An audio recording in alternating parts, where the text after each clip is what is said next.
Where to Hunt podcast. It's okay. Hi, I'm Dan Small, host of Outdoor Wisconsin, and I listen to Where to Hunt. Meh, it's okay. I'm Kurt Geyer with Working Class Bow Hunter. I listen to Where to Hunt podcast, and it's decent. It's all right. Hey, this is Bud Fisher with Catching Deers, and I think the Where to Hunt podcast is all right.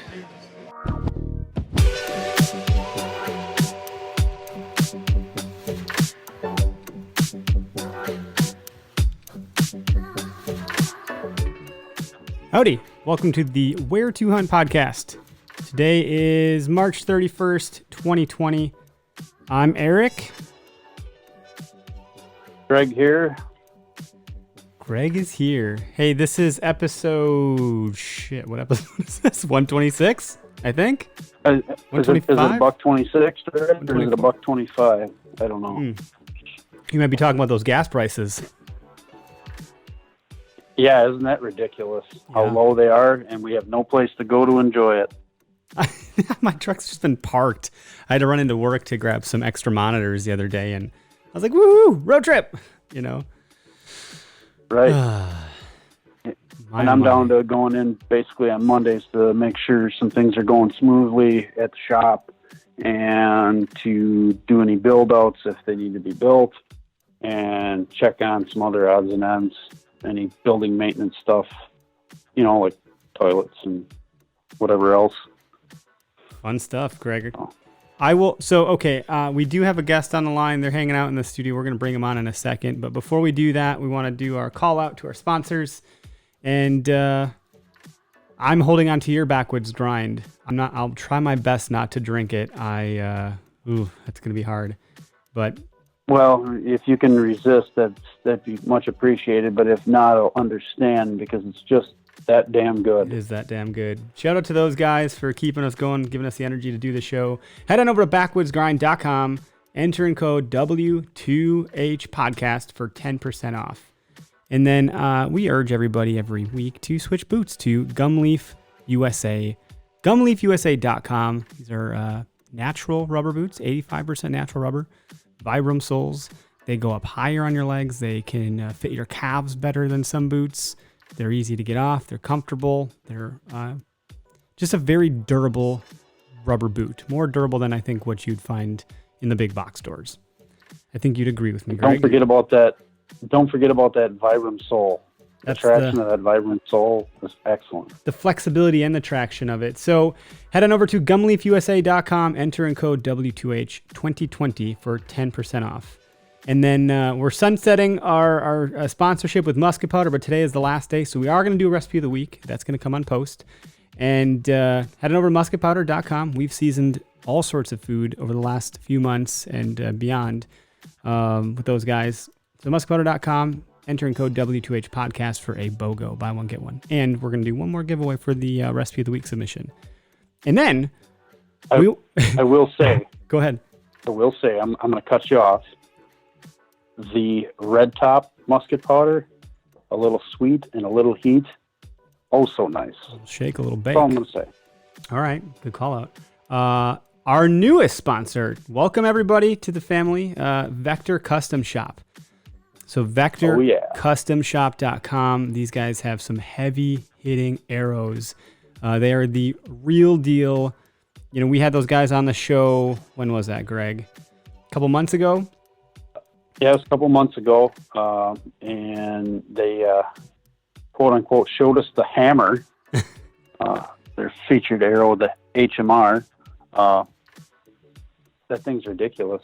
Yeah, heavy, hard-hitting, durable. It's all I'm going to say. They're premium arrows built to your custom specs or specifications. So, go to the website, check them out, and listen into the full produced episode tonight or tomorrow, whenever you're going to listen to the podcast. We have a fun section called the Shot of the Week. So stand by. But if you want to try those guys out, you can get 10% off by entering in code WHERE, the number 2, the word hunt. That's what we got for our sponsor callouts today. Nice. And on the line with us is John John Mulligan, a.k.a. Johnny Utah, a.k.a. The Man. What's going on? What's happening, guys? How many AKAs do you think I could say? Johnny? I got a few. It all depends on who you ask. It's John, Johnny, Utah, Mully, Mully. I The like Natural. That's another one. The Natural. that. Ooh, where does that one come The from? Natural. That was back from my race car days, driving a race car. Holy shit. Okay, we're going to have fun with you, man, because I already know you do a lot of stuff, and we just learned something new out of the gate. What kind of race car did you drive? I drove dirt late model stock cars. Wow. The Man in Dirt. In what state are you from? Where are you out of? I'm originally from Kentucky. Okay. Yeah, I was born and raised in Lexington, Kentucky. My parents have kind of a mini farm, 8 acres, and we did horse and cattle and stuff like that.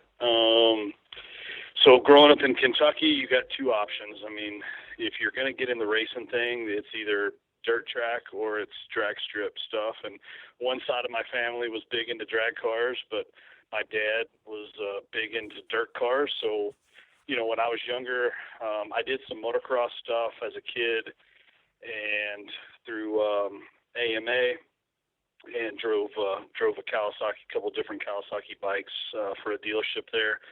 And then I got into sprint karts and just kind of fell in love with the four wheels and going in a circle, As I got older, my dad got into some dirt cars and I was kind of the crew chief, so to speak, of this dirt car. And I was like, dude, let me drive. And he's like, you don't understand, son. You can't just get in one of these cars and go fast. They're 800 horsepower. And so I said, screw it. I'll build my own team. So, saved up all my pennies and bought my own race car and kind of Frankensteined it together and went racing on my own and finished second in my first race and then won my next race. What? Holy shit. So Kentucky So drinking nickname The Natural. Drinking bourbon, racing cars, aka The Natural. I grew up here in Wisconsin, and I spent every Saturday as a little kid at the dirt track in Hales Corners, formerly known as Hales Corners Speedway, watching those late model cars race. And there's something so nostalgic about the smell of racing fuel that I'll never forget, and I love it. Oh yeah, I mean, even as we're talking about it right now, I mean, I can almost smell it, And one of my best friends, a guy by the name of Mike Marler, he runs in the Lucas Oil series and World of Outlaw series for in the dirt late models, and I think right now he's currently ranked 4th in the world right now, dirt late model driver. But wow. I live vicariously through him, and I don't get to watch him race as much as I used to now that I live in Iowa. But whenever he's in Illinois or Iowa, someplace, I'll sneak over and get to hang out with him or whatever. But we talk several times a week, and I'm probably the one guy he gets to talk to we don't talk about racing. You know what I mean? Like, I'll say, where are you racing next? Yep, you had a good run last weekend. That's cool. Okay, how's the wife? How's Tennessee? And we kind of talk about other stuff. But he actually is more interested to hear in my hunting adventures than he is racing. So it's pretty cool. Yeah, I think that's what we're supposed to be talking about at some point today on the show is hunting.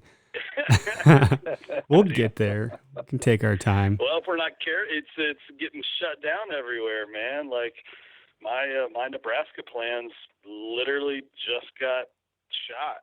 So I've been scrambling today and calling Texas and South Dakota and trying to get some plans in motion. Looks like I'm going to be putting more miles on my truck this year than I originally planned. Oh gosh. Now in that hunt, are you looking to get a Merriam's turkey or what or a Rio or what are you getting?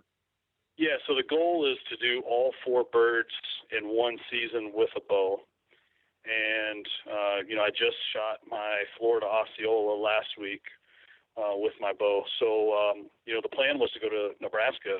And last year I hunted Nebraska. And if you go far enough southwest, you can actually get into a pocket where they have Merriam and Rios, together. Mm-hmm. So I was going to try to cheat and get both birds in one state.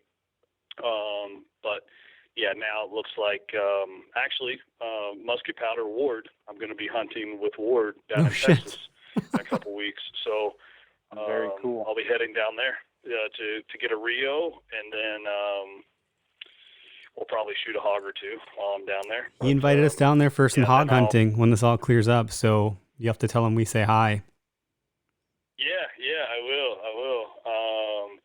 Yeah, and then, it looks like either Colorado or South Dakota. I have a Colorado spot. It's just, trying to plan my trip and plan my mileage and stuff. So we'll see. But the hard part, I think, is going to be that Merriam. I think that's going to be the tough one for me this year now with Nebraska doing their thing.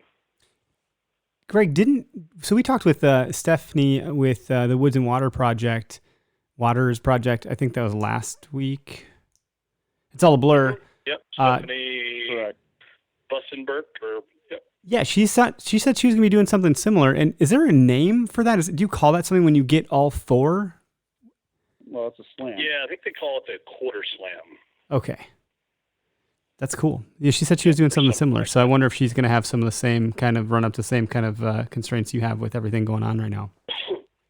Yeah, she actually texted me this morning, and I won't repeat what her text message said, but it was explicitive. Are you kidding me? Explicitive. Yeah. So, I think she's going to be in the same. I didn't know what her hunting plans were at all this year, but apparently Nebraska was on her list. So. Damn. Well, and to be fair, to try and abide by what our government wants us to do to try and curb this crap, we're just doing what we're supposed to do. So yeah, and that's my thing. I mean, as a hunter, on the forefront, I'm like, yeah, I'm ticked, I'm bummed. These were my plans. We all love to hunt. On the secondary, I understand, be safe and things like that. That being said, I flew down to Florida, including me, flight attendants, and pilots. There were 7 people on the plane total. Oh, wow. It's like basically first class. And I was in 96-degree weather outside, slept in a private room. I went into my local Casey's gas station earlier today to get some grizzly, and there was 12 people in there. So I was around more people today at Casey's in Iowa than I was traveling to Florida to go hunting. So, I understand the rules that are in place, but it's, me getting in a vehicle by myself to go drive and hunt Nebraska public land. The scariest part was going to be stopping at a gas station and pumping gas. You know what I'm saying? Yep. And I feel for the outfitters out there in Nebraska. We're talking legitimate bankruptcy for a lot of companies out there. And that's, the health scare is legit. I totally understand that, and the stats are there. But the economic concerns is what I'm looking at 6 months down the road from now. I'm still covered up in plenty of photography work. I'm doing good right now, but 6 months from now, when it comes time for contract renewals, or 9 months from now, when it comes up for contract renewals, the companies that pay me now, if they are hit in the pocketbook from this, there's not going to be those funds next year. So that's the concern. So, for me, I'm trying to work all I can and kind of, rabbit hole as much money away as I can for what the future is going to be. That's smart. These are trying times. The ripple effect is not yet fully known, and I don't. No. It seems like there's very few that are going to fare well from this or stay where they're at. Most seem like, how do you avoid it? It's just it's affecting so much stuff. It's very wide reaching. It is, and that's the scary part, And the nice part is if you go out and you hunt, you can kind of take your mind off of some of this stuff, for a little bit. When I was down there with that outfitter in Florida doing photography for them, I was fortunate because I wasn't with a guide. I wasn't hanging out at the lodge congregating. I was outside taking photos.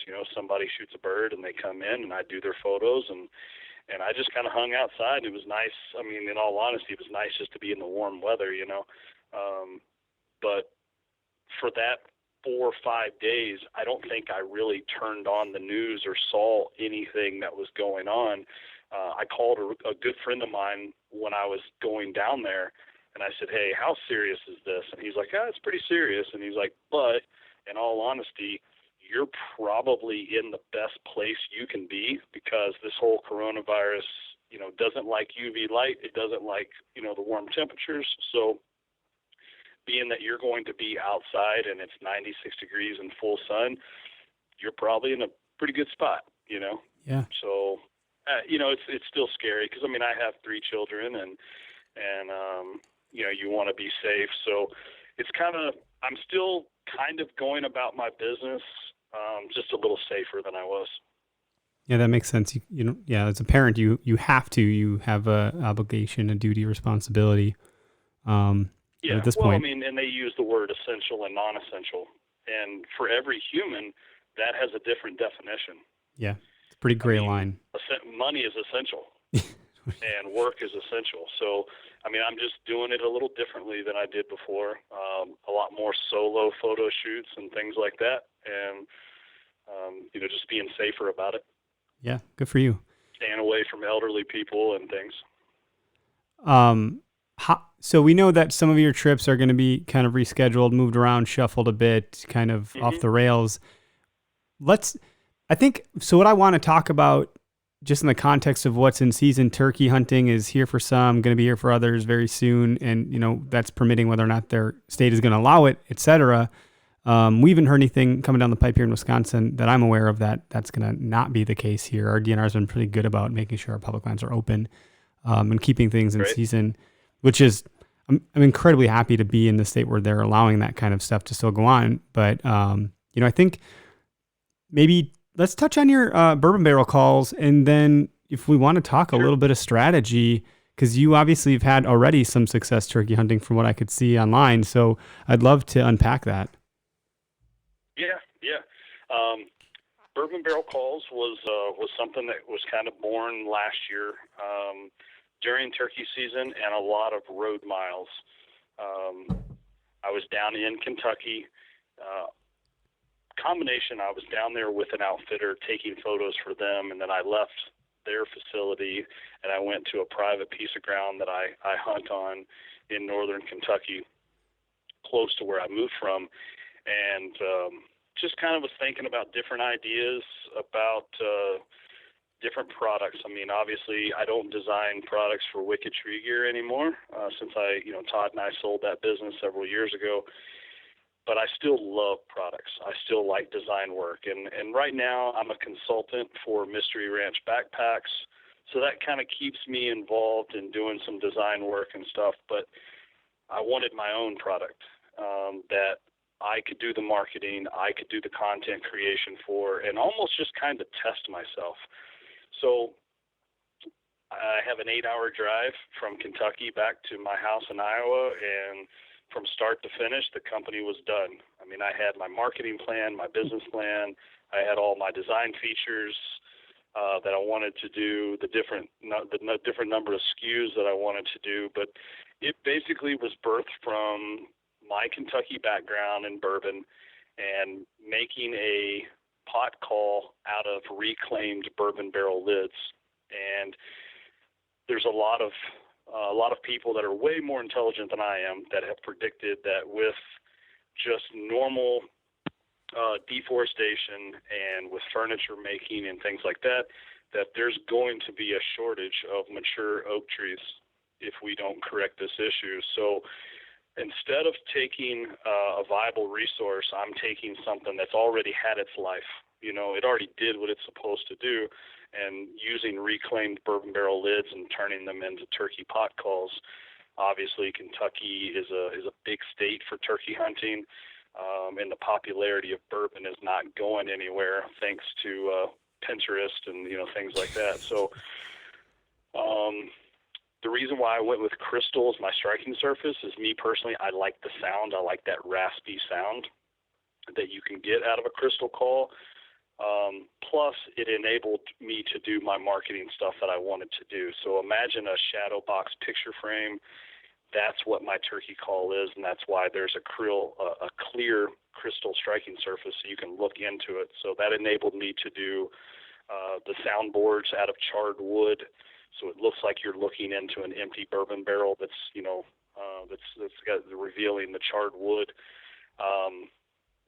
It enabled me to do a copper soundboard that's got patina on it, so it looks like an old copper steel, that would be out in the woods. Man, I just let my Kentucky accent come out there in the word steel. Yeah, you called it a steel. A steel, yeah. And then doing the engraving. So if you look at a bourbon barrel lid, only about 5 to 10% of that lid has branding on it, where you'll see the words Jack Daniels, Jim Beam, Maker's Mark, Bourbon, Distillery, something on it. And about, 90% of that doesn't have branding on it. So I knew that I had to come up with some different SKUs that would use that non-branded portion because I didn't want to have a bunch of waste. So that's where the Moonshiner's call came from, and doing the personalized engraved calls and things like that. Then you go to the striker. Got to stay with the theme of the white oak wood. So did a white oak striker. I just got very lucky that a white oak striker sounds very good on my call. Then doing the stamping the logo on the butt of the striker, kind of a throwback to the wax sealing with Maker's Mark and some other brands. Then packaging everything in a wooden box and kind of completing the whole ensemble, if you will.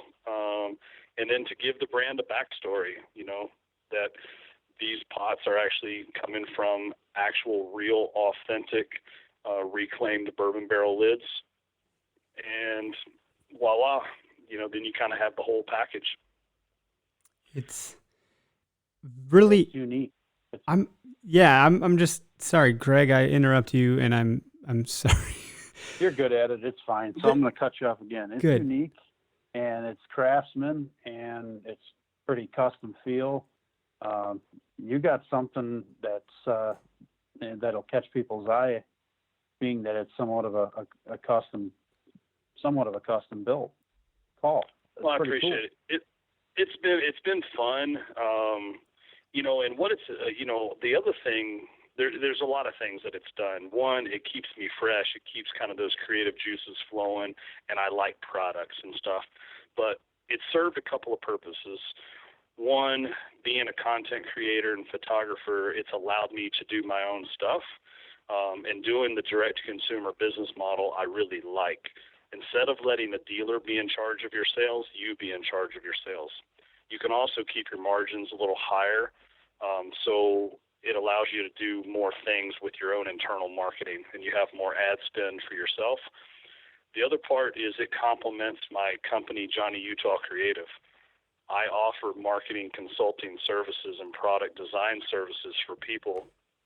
So Bourbon Barrel Calls is my own petri dish, if you will. I can test different theories and different ads and different content creation within my own company that's only costing me money. And if I find something that I hit on that I like, that's resonating, then I can take that information and I can pass it on to my marketing consulting clients. So, not a lot of people do that, have their own case study that they can work on. And it also kind of puts your money where your mouth is. If you're going to tell somebody, hey, I do marketing consulting and I know the outdoor industry from a brand perspective and product development perspective, they can say, okay, well, prove it to me. Well, I started a turkey call company in the middle of the whitetail rut. I've sold 217 calls to date right now, and I've spent exactly 0 pennies in doing so. So it can be done. Now, am I going to go buy a Bentley? Well, I wouldn't go buy a Bentley anyways, but I don't have the money to do that. But it has produced a nice side income, and it's been a lot of fun producing something really cool. and it's allowed me to, co-brand and work with a lot of different companies. So it's been a win-win, and I'm kind of introducing my sons into the business a little bit and kind of getting their heads wrapped around, product development and that entrepreneurship that has been me since I was literally 7 years old, selling blow pops and Mountain Dews on the school bus. That's awesome. What I liked, maybe not most, but what I enjoyed about what you had said is, I've seen these things. They've tipped my radar. It's how we got in touch, I think. And it took a little bit for me to connect the dots that it was you, and I did. And I was like, oh, okay.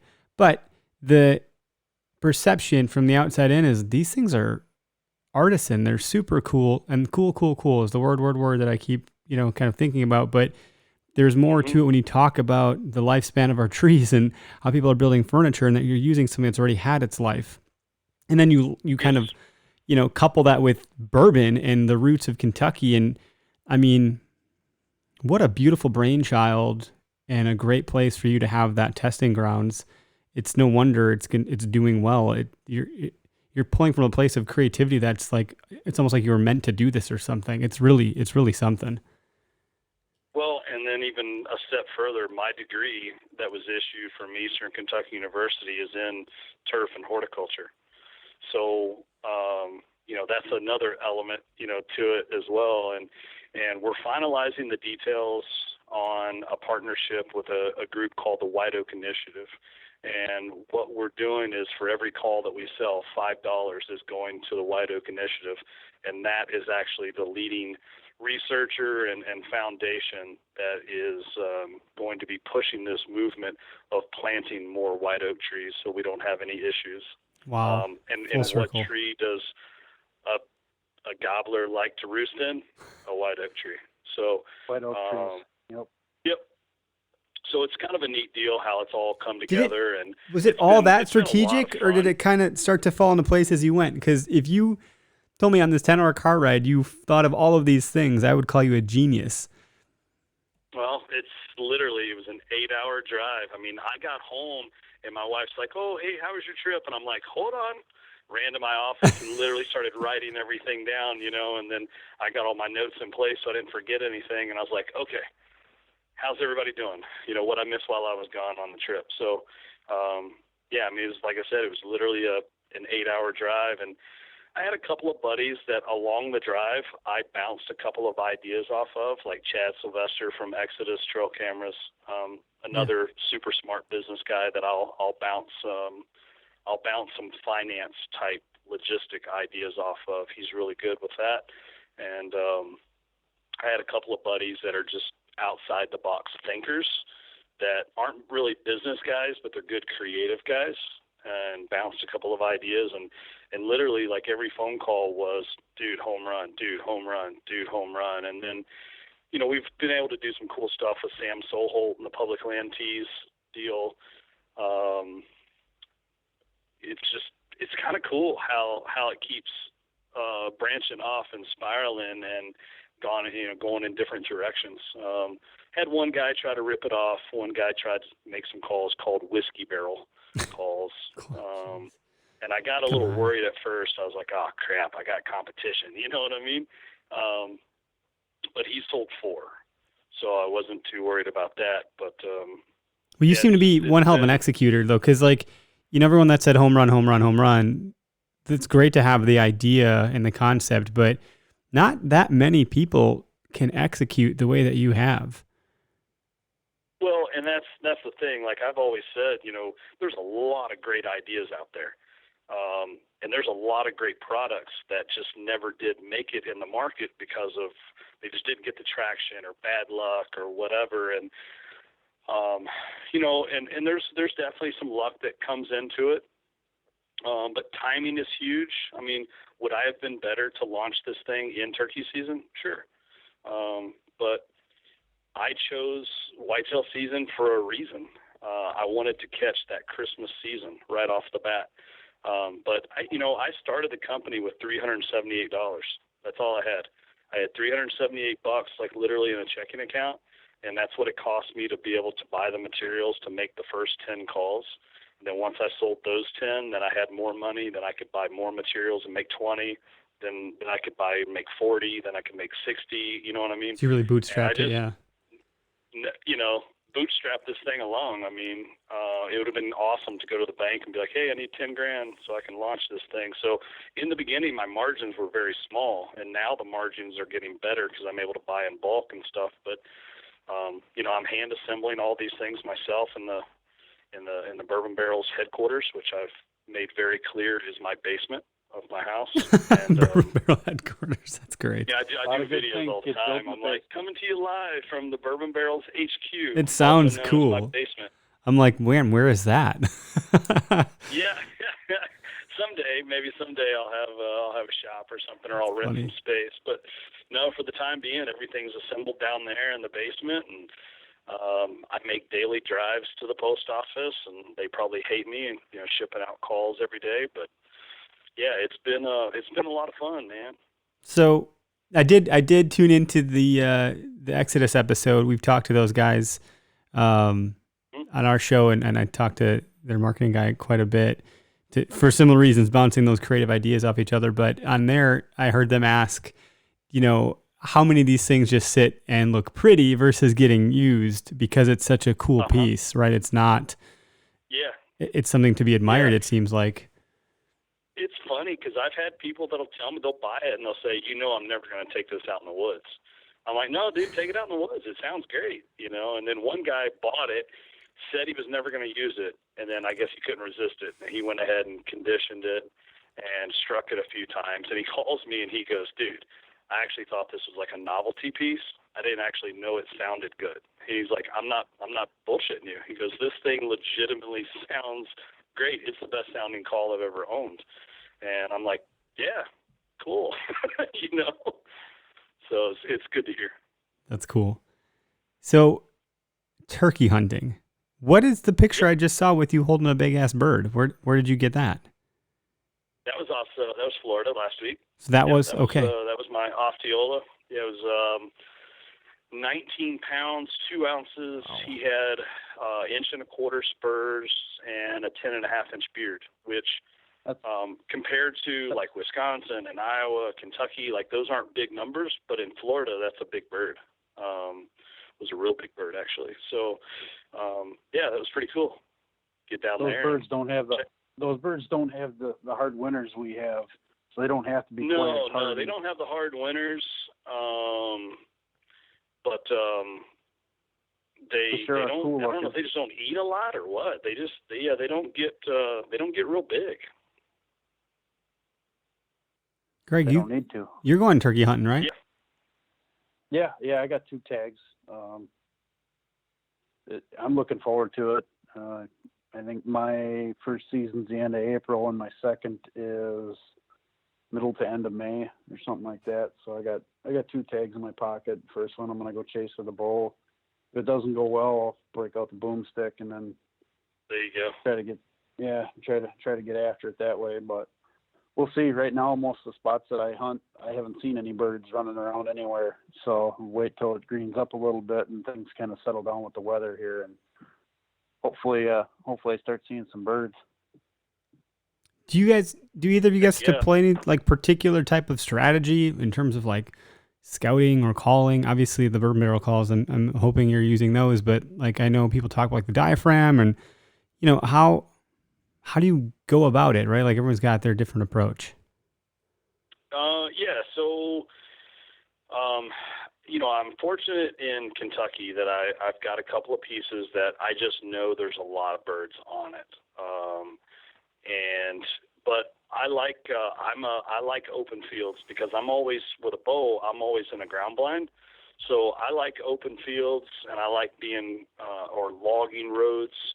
You know, that's probably my number one preferred place if I can get to. If there's like some logging roads that are cut through the timber, you know, birds, in my opinion, the majority of the birds that I've hunted and killed, they like to walk in the short grass and, you know, things like that. So if I can find like a logging road that's been mowed down through a field, that seems to be a good strut zone area. But the other reason for that is a lot of times in these logging roads, you'll have like an X, or you'll have a couple of roads that meet, and I'll set up in the X.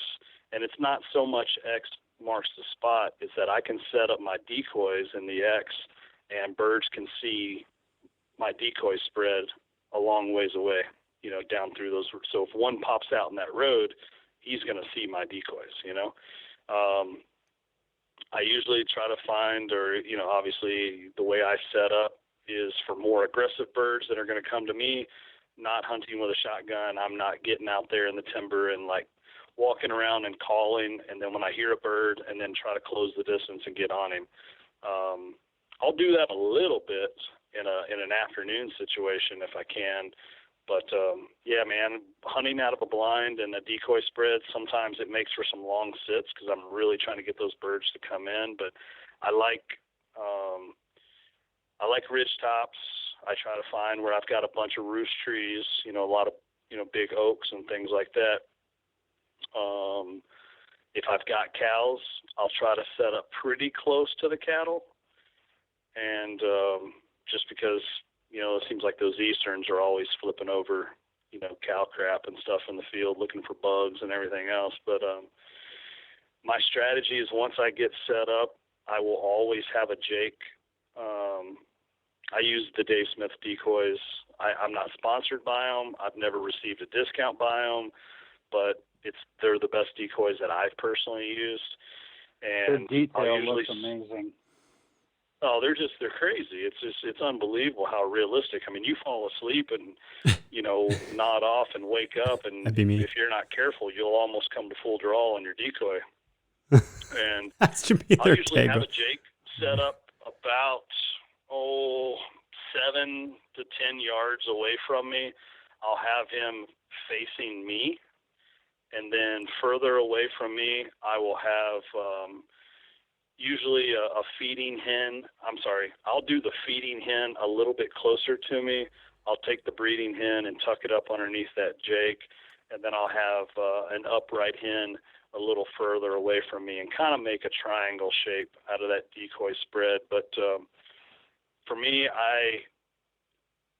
if I can get that Jake or that strutter to come in and circle to the side, or if he's going to go behind that Jake, then that puts him in a really good position for me to shoot him without having a decoy in my position. Also, it seems like if the Jake is looking, if a hen is looking at you, it doesn't seem to work out as well. But with the Jake facing me, and that way that strutter can come and like he's going to challenge him head on, or come at him sideways. It usually gives me a pretty good shot. I'm a body shot guy on turkeys with a bow, and that's kind of, I know there's a lot of head shooters out there, and that's just not me. I shoot them in the body and try to take out the hip, take out the legs, right above the leg joint, and you can get into some vitals. And with a big fat Eastern, if he can't run to take off to get a start, worst case scenario, you can bail out of the blind and recover the bird. That's interesting. Greg, you don't shoot the head, do you? Well, I'm using a shotgun. This will be the first time I go after one with a bow. So I'm always shooting for the head. It's a small target. It's a small target with a bow. I mean, you better be really confident in your shooting abilities. I mean, if you can hit a softball out to 40 yards, I think you could at least hit the neck of a turkey, at the base maybe. But body shots, you got to go with what you're confident in. And like Johnny's saying, is you clip their wings, clip their legs out from them, they're falling down and flopping around. You bail out of your blind or your brush pile or whatever you're staying in, you can recover that bird, wring its neck, or just let it expire hanging it upside down, and it's not going anyplace. Yeah. Yeah, I don't know if I could shoot the head, mainly because I'm probably not that good of a shot, but additionally, I just don't know about that, and I know a lot of guys do, and that's like a big thing. Is that to preserve the meat? Is that other than like it's such a cool challenge to accomplish? Like if you actually shoot the head, you're a good shot? Well, is it both? Bow hunt shooting them in the body, I mean, you know, I'll be totally honest. I mean, I've lost some birds, you know, over the years. There's not a lot of vitals. You miss that leg joint, and they're able to run off real good. A turkey is really good. An injured turkey will run into the timber, and I've seen them literally bury themselves under a leaf pile or bury themselves under a cedar blowdown or something. And I've even actually seen a gobbler lift his wing and tuck his head under his wing. And I walked past that bird 7 times before I literally like tripped over him. I thought it was a pile of leaves or a rock or something. It's amazing how well they can disguise themselves, but they go and they're injured, and just like a lot of animals, they'll go and try to bed up somewhere when they're injured and kind of reassess, you know, the situation. But a lot of guys started going for the headshots because the theory was if you miss them clean. If you hit them, they're dead. So that kind of sparked a lot of that. I like that concept of it. That I can get down with that concept quite a bit. So the it clean makes miss or sense, the dead kill. and I totally get it. There's a couple of different broadheads out there. Magnus Bullhead makes one that's pretty popular. The idea is getting them to fly right. You know, a lot of guys talk about, you know, 20, 25 yards, they're good. After that, they kind of hook or slice real bad like in golf. But, man, I tell you, last year I was shooting the G5 V2 striker and had awesome results. This year I'm shooting the new G5 Striker X, and man, it pummeled that Osceola. I mean, he ran 10 yards and just fell over, and it was, you know, you could have blood tracked him like you would a deer. Jeez, I know Greg and I. Is that X? Oh, go ahead, Greg. How wide is that X head?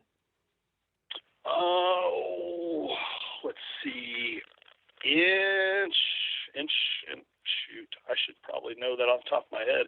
Inch and a quarter, inch and a half. Inch and a quarter. Okay. But because it's in that X and all 4 blades are the same size, it's pretty substantial. You know, I mean, it's a big square. You know, essentially what it did, and we were looking at the entry and exit on my bird, and you know, somebody at the camp was like, "Did you shoot him with a slug?" So I mean, it's quite the devastating hole. Wow. And you're a whitetail hunter too? I'm sorry? Are you a whitetail hunter too? Oh, yeah. Yep. Yeah. I mean, whitetail hunting is really where I started. Turkeys just kind of became a thing for me, just out of, you know, not so much out of boredom, but it was like, man, I really enjoy hunting and I want to get into something else. And, you know, what can I get into in the spring? And a buddy of mine back home introduced me to turkey hunting. And my very first Eastern I shot with a shotgun. And then after that, somebody's like, hey, you ought to, you know, since you're a bow hunter, I'm surprised you don't bow hunt turkeys. I'm like, you can do that?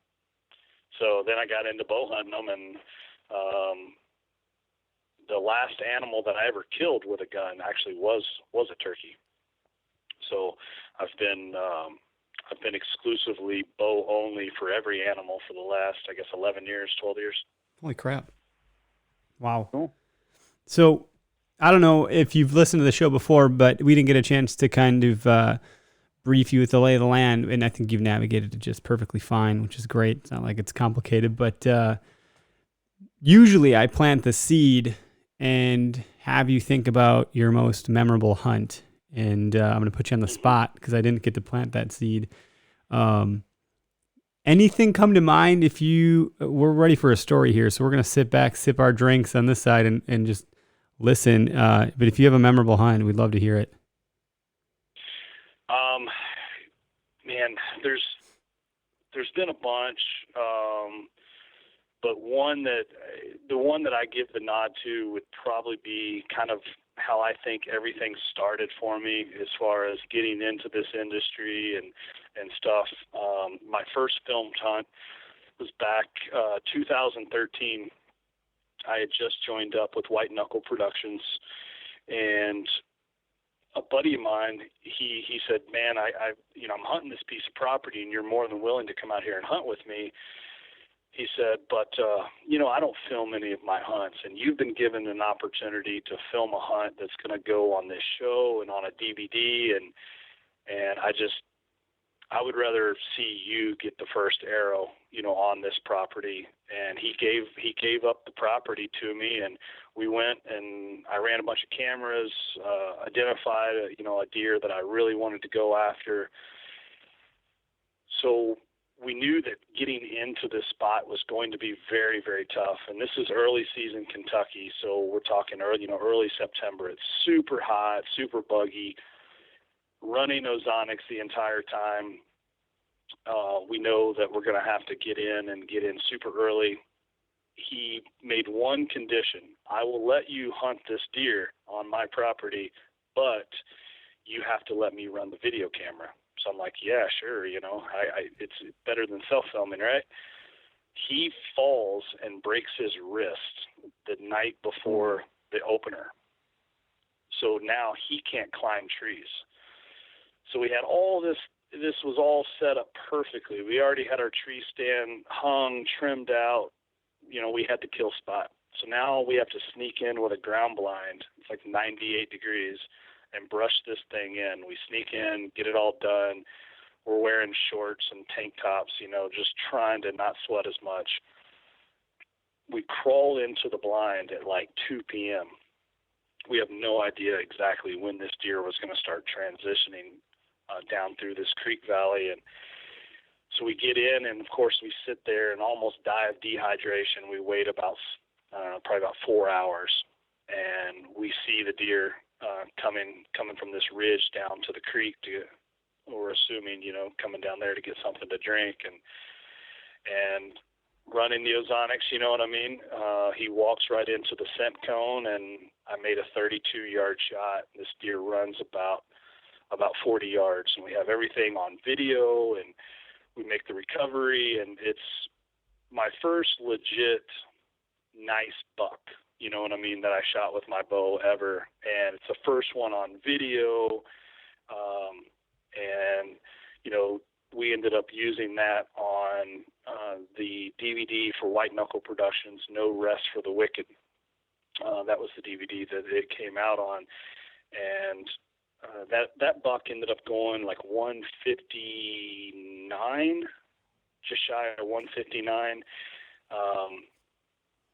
And, it was at that point that I realized that I wanted to film all of my hunts, that I enjoyed sharing my stories, and I wanted to do something in this industry in some regard. I didn't know how or it was all going to happen or what was going to happen. And, the crazy thing is, this was just 2013, and it's just now, 2020. And so it's kind of crazy how things have taken off and escalated from there. But, I always say that hunt, and the reason why I was so aggressive on that buck is I actually had a conversation with Todd and the night before the hunt, and he said, so why aren't you planning to hunt to go kill him yet? I'm like, well, man, I don't want to blow him out. It's early season. It's super warm, and I'm going to be putting off all this scent. And his words were, if you know where he's at, go kill him.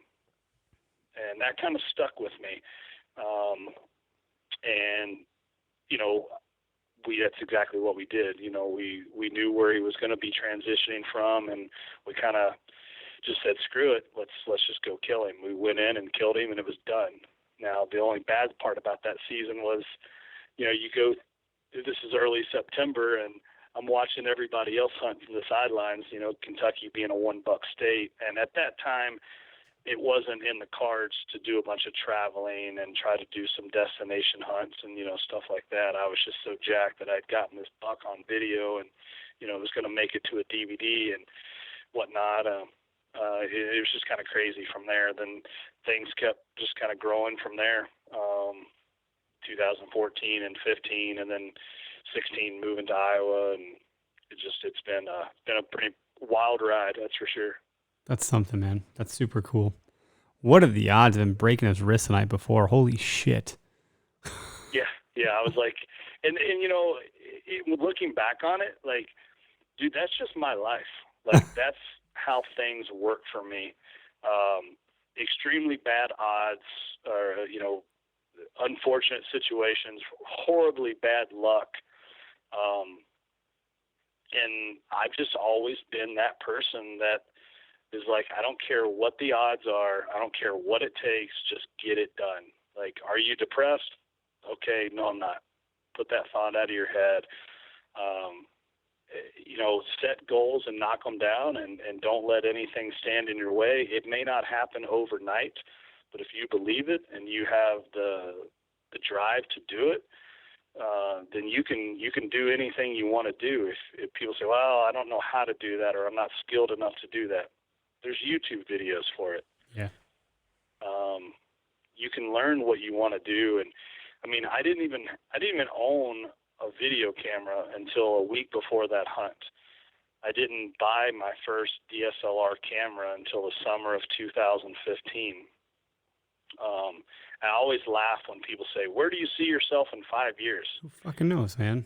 And that's funny for me, because I remember I used to think, oh my God, 5 years, like, that's like forever. You know what I mean? My life is drastically different, than what it was 5 years ago. 5 years ago, I was a co-owner of Wicked Tree Gear. Was at 5 years ago, I didn't even own a camera yet. Had never taken a photo in my entire life. Was just starting to kind of figure out a camcorder a little bit and filming some hunts and co-owning Wicked. But I was still arresting people for a living, living in Kentucky. I never in a million years would I have ever dreamed that, in 5 years I'd be self-employed as a photographer and have a hunting show and being able to travel all over the place and do exactly what it is I want to do, That's cool. How did you get in law enforcement? So I was landscaping in Lexington, Kentucky, and one of my next door neighbors, this guy Keith, he worked for the Lexington Metro Police, and after work we would hang out on the back decks of each other's house, grilling, smoking and joking or whatever, and I'm like, so what'd you do today? And he had cool stories. I mean, simply, he had cooler stories than I did. And he asked me one day, he's like, hey, why don't you go become a cop? And I said, well, I thought that was one of those things, like a legacy thing. Like, your dad had to be a cop, or your uncle had to be a cop, or, something. And he's like, no, that's really not the way it is anymore. They just need good, honest people that just want to do the job. And I said, well, it sounds cool. Of course, he's telling me all the cool stories, high-speed chases and the shoot-'em-ups and all that kind of stuff. Little did I know that there's a ton of paperwork and political bureaucracy and everything that comes along with it as well. But, I got into it, and I remember even telling my wife this. She's like, really? You're going to be a cop? I'm like, yeah, be awesome. You get to learn about the law. I'll get to learn how to shoot guns really well. I'll get to learn some tactical stuff, some defensive tactics, high-speed driving and stuff. I was like, what doesn't sound cool about that? I'm like, but really, I just want to do it for a couple of years until I figure out what I really want to be when I grow up. And, 16 years later, I was finally getting out of that career. Wow. Life is a journey, man. A race car driver, policeman, landscaper, business owner, photographer, turkey hunting maniac, bourbon barrel dude. Like, yeah. Your story's not too dissimilar from Sam Soltz. When we had him on, he's just talking. I went from this to that to that to this to this to that, and it's like things just keep progressing when you keep pressing. Like, what you focus on is what moves, and there's a lot of time in a day. Impulsive. Yeah, and I go kind of all in. So years ago, when I was rifle hunting only, I remember shooting a buck one time in Kentucky. And I went back to the store owner that sold me the rifle. And he's like, hey, man, you getting fired up for deer season this year? And I'm like, eh. He's like, dude, what the heck, man? You love deer hunting. And I'm like, yeah, just last year I shot that buck. And I mean, it's the biggest buck I've ever killed, but it just didn't do anything for me. He's like, what are you talking about? And I'm like, well, in previous years, you know, even a doe, I'd get like super pumped up. You know what I mean? Get that buck fever, and you go and you ground check the animal, and you're texting your buddies or calling your buddies. And I said, man, I just didn't have that. And I do like hunting, but I almost felt like it just wasn't hard enough, and I needed more of a challenge. So he's like, well, I'll tell you what you need. You need a bow. And I'm like, well, look, I got a 2-year-old at home. Like, that's the last thing I need is to try to explain to my wife I'm going to drop $1,000 to $2,000 on, you know, bow equipment. And so he says, well, I'll tell you what. He was a Matthews dealer, and he says, being a Matthews dealer, they allow me to give away 1 bow a year out of the shop. And I'm going to give you the free bow this year. And I'm like, are you serious? Well, you know, like, why me? Like, I literally bought a used 270 from you once. You know, like, I'm not your big customer. Like, shouldn't you give it to somebody who spends more money? And he's like, I just have a feeling that you're going to do something with archery someday. Oh, wow, man. I'm like, That's cool. Interesting. So I just kind of wrote that off. I didn't think anything about that, you know, at all. He gives me the bow, sold me a used sight and a used rest, and I bought some arrows, and I'm like, wow, this is a challenge. This is the challenge I was looking for. Like, now I have that super jacked up feeling again that I had the first time I shot, you know, a deer with a rifle. So that was kind of how it all started. And we had a conversation here about a month or so ago. And I'm like, Joe, I was like, you remember when you gave me that bow years ago? And he's like, yeah. And I said, you know, you told me I was going to do something with archery. And he starts laughing. He's like, yeah. He goes, now, granted, I didn't think it was going to turn into this per se. He's like, you've taken this shit to a whole nother level. But what I will say is, you know, it doesn't matter what you do. You don't do anything half-assed. Like, you are all in, like pot committed. He's like, when you were driving those damn race cars, he's like, you know, you had the best car and you had to have the best equipment, and, you know, you did well. And when you were landscaping, he's like, dude, you went from a wheelbarrow to 5 trucks in like 2 years. You know, he's just, everything you do, like, you're definitely laser focused in on it, and you just have that knack for it. So he's like, I knew by giving you a bow, you were going to do big things. And he's like, and you know, you didn't disappoint. So, and, you know, and that meant the world to me, hearing that compliment from him, you know, that he gave me a bow, and he obviously, you know, he doesn't have any regrets about giving me that bow, and I was able to do something with it. And it's not just that I've made a career out of this. I mean, you know, I teach hunter safety classes, and being in a position that I can do this project with White Oak Initiative, and, you know, I don't promote it just because I feel good deeds you don't need to promote, but I mean, I give away a lot of stuff. I give away a lot of equipment to people, to, you know, less fortunate hunters that are wanting to get into it and don't have the means to get into it. And, you know, it's unfortunate. Hunting can get as expensive as you want to get it. And I try to help out as many people as I can, new hunters or new photographers and stuff like that. I mean, to the point where my wife's like, seriously, it's midnight, it's time to go to bed. I'm like, yeah, but I got 2 more questions. Yeah, I think you and I talked pretty late one night. Came in through Instagram. And I remember you telling me you're a bit of a night owl. You and I were talking about Gary Vaynerchuk a little bit, and he said pot committed. And I hear him say that a lot. And he said, man, I've been saying what Gary V's been saying for a long time. It's cool to hear someone else talk about it the way I do. It's pretty cool. Yeah, I like it, man. It shouldn't all be a take, you know. There should be as much of a give. And now I will say that as time's gone on, as busier and busier that I'm getting, it is harder and harder to answer every single question or to get back to every person and stuff. And especially with the traveling and in season and stuff like that. And unfortunately, every once in a while you run into somebody that sends you a question and they're like, hey, you know, I'm like, well, you know, just give me a second and I'll get back to you. And then, you know, they message you the next day and like, yeah, you're a jerk. You never, return my message. And I'm like, damn it. You know what I mean? Like, yeah, I'm sorry. Hard. Like I, you know, was working, you know, but it doesn't happen very often, but usually everybody seems like they're very appreciative, you know, whenever I get a chance to answer them. Yeah. I never take it personally, but I'm a pest too. I don't give up. I'll just keep going. No, and I like that. Sometimes I need reminders because I can get sidetracked really That's how I am. easy. I need reminders constantly. I actually don't mind cold callers sometimes. I'm like, good, you actually reached me at the right time because I didn't have time to call you.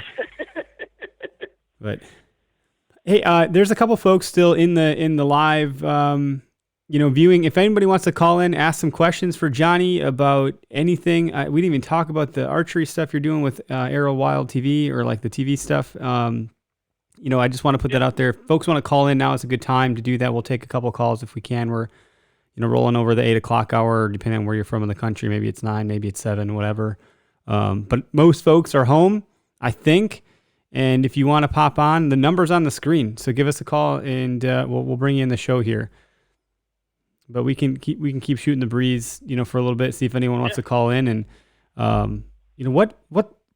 And I'll interrupt you with the sound effects. So if someone calls in, don't worry, I got a sound for that. But what are you doing with Arrow Wild TV? I saw the logo development there, and as a graphic designer and logo developer myself, I was like, oh, that's freaking cool, Oh, appreciate it. Yeah, so obviously I started out with White Knuckle Productions. Todd gave me an opportunity to join on that show, and excuse me. And that gave me my introduction to networking with sponsors, finding out exactly what the business owners, what they needed, what kind of promotion they needed to help, sell their products and get their brand out there. I decided I wanted to branch off. I was getting more into photography and the short film side of things. So it was just a natural progression. It was time to branch off and kind of stand on my own 2 feet kind of thing, and started Arrow Wild TV. Working with a couple of different companies, and basically Arrow Wild TV consists of me as the host, and then I've got a couple of buddies that they have kind of an open invitation. You film some epic stuff, you've got a cool hunt, I'll throw it on an episode for you, but travels, kind of keeping that concept that it's a 12-month-a-year lifestyle, bow hunting, whether it starts out with shed hunting, then turkeys, then food plotting, and trail cameras, mineral, hanging stands, then you get into the actual season. And as I've progressed with bow hunting, it's not just turkeys and whitetails. I've been very fortunate to go out to Montana and chase antelope, which I'll be doing again this year. Nice. Canada black bear, which I'm doing again. Idaho elk, I'm actually hunting with Crispy Boots. And then I'm going out to Kansas and chasing whitetails with the guys over at Head Hangers. So it's been really, really cool. Heading back to Kentucky to chase velvet whitetails with my buddies over at Whitetail Heaven Outfitters. So it's neat that it's been able to continue to progress, and I have a lot of, like I said, I like sharing the stories. I like the engagement with the show. I like video and hunts and things like that. But if I had to admit, my sole focus is transition more to still yet photography and short film. But I've got an awesome editor. I have to give him a shout out. Wade James owns a company, Ad Live Collective, him and his wife Tab. They're the dynamic duo, but they're what makes me look good on Arrow Wild TV. Nice. Basically, I send them a bunch of footage and they make it look a lot better than what it is. So him and I, we hooked up a couple years ago, and in the early days, it was like, hey, Wade, this is kind of what I'm thinking. And now I just give him footage, and he knows me well enough that he's able to piece it together for me and tell a clear and concise story. So he's my all-star, man. He's my rock. And talking about a good dude, I mean, he's one of those guys that makes me want to be a better guy. You know what I'm saying? So, and throughout this whole thing, I'll be honest, like, what it comes down to is working with the right people and the right companies that share your vision and share your passion and are as big of a champion as you are, you know what I mean, for pushing you, and vice versa. So that's what I've found through the industry. I still love the industry. There's things that get on my nerves from time to time, but if you work with the right people and like-minded people, then you can't go wrong. And that goes with anything in life. You know what I mean? Not just the hunting industry. Yeah, I would agree. definitely. I think, I know calls. Hey guys, come on.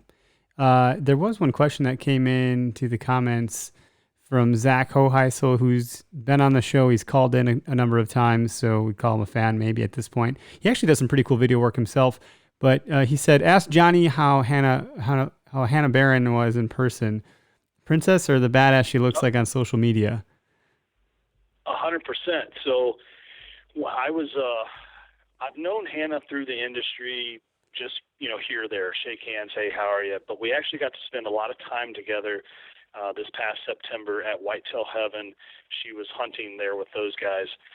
And here's what I'll tell you. I've made it very clear that I can be a little tough on the Instagram huntress.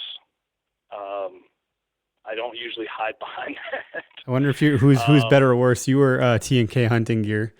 He might be a little more harsh than I am. I love that guy.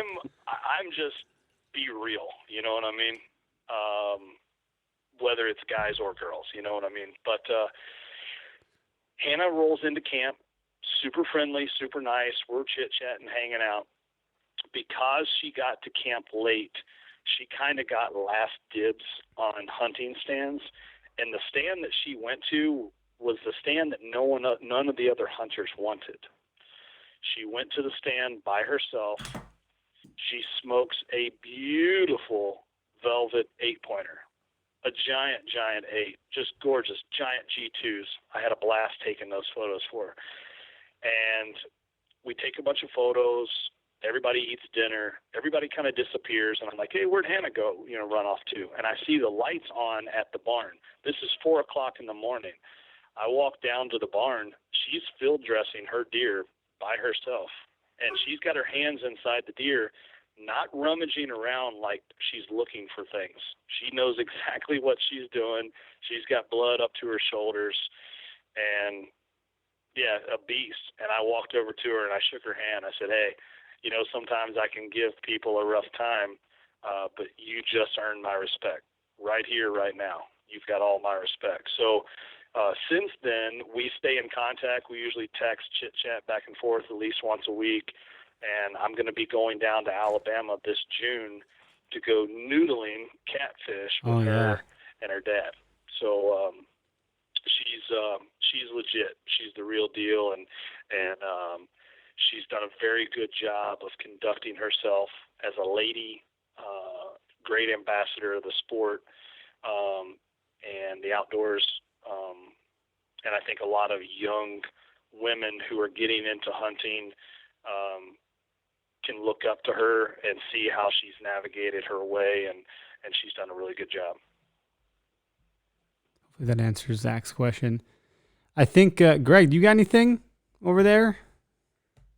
Camera gear. What do you like shooting for a camera? I'm currently running a Sony A7 III. In my opinion, it is the best bang for the buck in a DSLR or video format. Full frame camera, shoots 4K, excellent low light, and it has this model was the first model that Sony did with their new battery. Whereas an example, the previous models, my buddies were going through 3 batteries before I had to tap into my second one. My 2 preferred lenses are 16 to 35 and a 70 to 200. Those are my 2 favorite lenses that I'll always travel with. And if any of your listeners are looking to get into camera equipment, I have a discount code that I can offer up through Bedford Cameras, Bedford Outdoors, Bedford Cameras. The code is Johnny Utah, JOHNNY Utah, no spaces, and it'll knock 5% off their order. Anybody that's familiar with electronics, 5% is actually a big discount. There's not a lot of markup in camera and lens equipment to begin with. It's not like cars and other things. So, but that'll knock off 5% for them, and there's no strings attached. I mean, you don't have to do anything special to get that discount.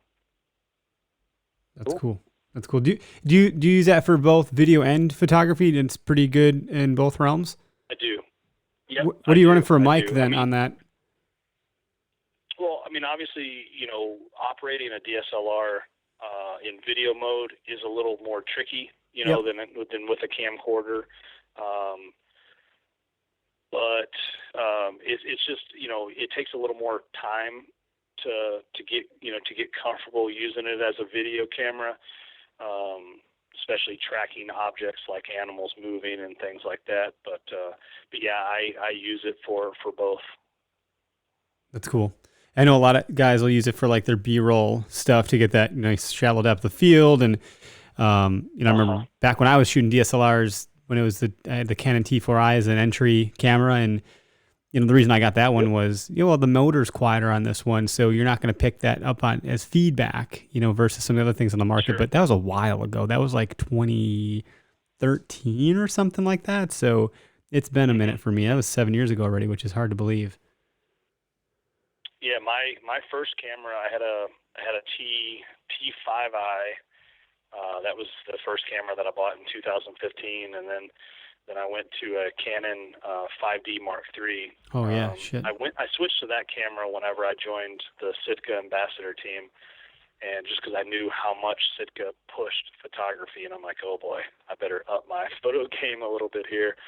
But and again, talking about going all in, pot committed, right off the bat. And I'm like, ugh, I hope this works out. I just dropped a lot of coin on this. But I kept that camera all the way up until I made the switch to Sony. And I had been on the fence for about a year about switching to Sony. And finally I pulled the trigger. And for the first 30 days, I was probably regretting it. But then after that, I'm like, oh man, I'm glad I did it. I could never see myself going back. That's cool. Well, thanks for the tips. And thanks for, I mean, obviously with as much stuff that you got going on, your time is valuable and we respect it and appreciate you being on our show. And hopefully our listeners, there's plenty of nuggets to be taken out of this episode. We appreciate it a whole bunch.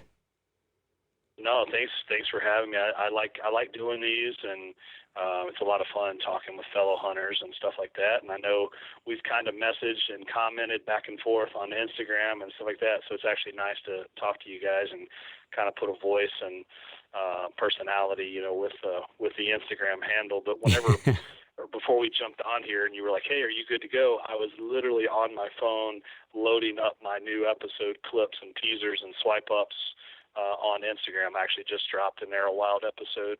Nice. Just right before we got on the podcast. Nice. Well, it's good timing. You handled it well, and we jumped on and you came on and it was all good to go there. Where should we direct people to go with all the stuff you have going on? Is there a good central place for them to kind of engage with you and then spawn off from there? Or do you want to point them in a couple different directions here? Yeah, I mean, probably the main thing is I'm hardly ever on my personal Facebook, but the main thing that I'm on is Instagram. It's johnny.utah.hunt. And then from there, Arrow Wild TV. And there is matching Facebooks for Johnny Utah Hunt and Arrow Wild TV. And if they're just wanting to look at like marketing and photography only type stuff, that would be Johnny Utah Creative, same Facebook and Instagram. Or if they're interested in picking up a bourbon barrel call and you want to go into the jungle this year with a little bit of bourbon in your call, then Bourbon Barrel Calls on Instagram and Facebook. Sweet. Cool. All right, guys, gals, thanks for tuning in to the live session. I think that was a pretty good show. We're gonna end the live seminar session or whatever you want to call it now, and then we'll keep you online for just a minute here. But cool. Have a good night, everybody. Have a good night. Thanks for tuning in.